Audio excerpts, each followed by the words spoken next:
Hello everyone, GenmaTheSamurai here with a very special video. See, I was over here chilling like everyone else waiting for the official release of Trails to Azure when suddenly a big surprise happened. NIS graciously provided me with a free review copy of Trails to Azure on Steam. Man, I really had to go and cut my hair, huh? Now this is not going to be my big retrospective video, but this is just to get some of my first impressions of the NIS version out there and why I think it is worth your time even if you have played Azure before. First, let's talk about Azure in as brief a way as I can so as to not spoil anything.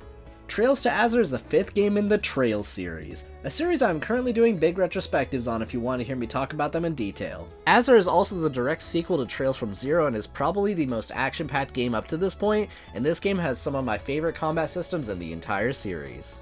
I'll go ahead and say that this is my personal favorite Trails game, and I feel that says a lot because this series is full of incredible titles. Now like I said, I have been playing the PC release, though it looks like there are videos of the PS4 version uploaded if you want to find those. I bring this up because the PS4 version of Zero was just a straight translation of the Kai release, with no added bells or whistles. Also, while it is easier to discuss this game without spoilers unlike some of the other Trails sequels, if you are someone who is either wanting to go in totally blind or just wants the changes to be a surprise, well just know that I think this is the best version of the game to date, and I've had a lot of fun revisiting my favorite Trails game. Now I won't be talking about the story in this video, rather I will be focusing purely on the port job, so again if you're worried about story spoilers, do not worry, I'm not really going to touch on that. Everything that was in the Zero release on PC is here and accounted for, including features that were added in updates since my initial review of it. The new feature where your lead party member is the only one that gets jumped makes a return, and all graphical options are accounted for, which is really nice. They also brought a really pretty water effect into Zero after my initial review of it, and they carried that into this game, and you guys know I love some pretty water. The game also has an auto-scrolling option for voice scenes, which is nice for those into that. I'm someone that has to reread stuff a lot, so I prefer to have that off, but I think it's nice for those who don't want to press through hundreds of lines of dialogue. The text log also returns in this and is as good as ever, and the button remapping is also nice and accounted for. Now this is where I should mention that I have been playing a pre-release build, so I did run into a couple hiccups, which is bound to happen with this sort of thing. I do want to commend NIS though, because they actually fixed some of these issues with a quickness when I told them about it. That said, if I had to nitpick for a moment, I did notice there were some signs, for example, that looked to me like they were probably left over from the Kai version.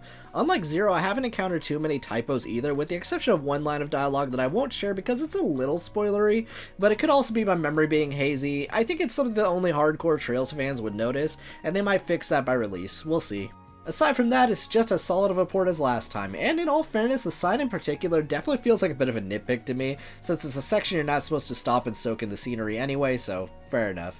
Combat is as fluid as Zero, with combo crafts being absolute powerhouses in this game, with some new gameplay additions I won't spoil, but they add a lot to the game. Also, the story of this game is incredible, and I'm having a lot of fun revisiting it.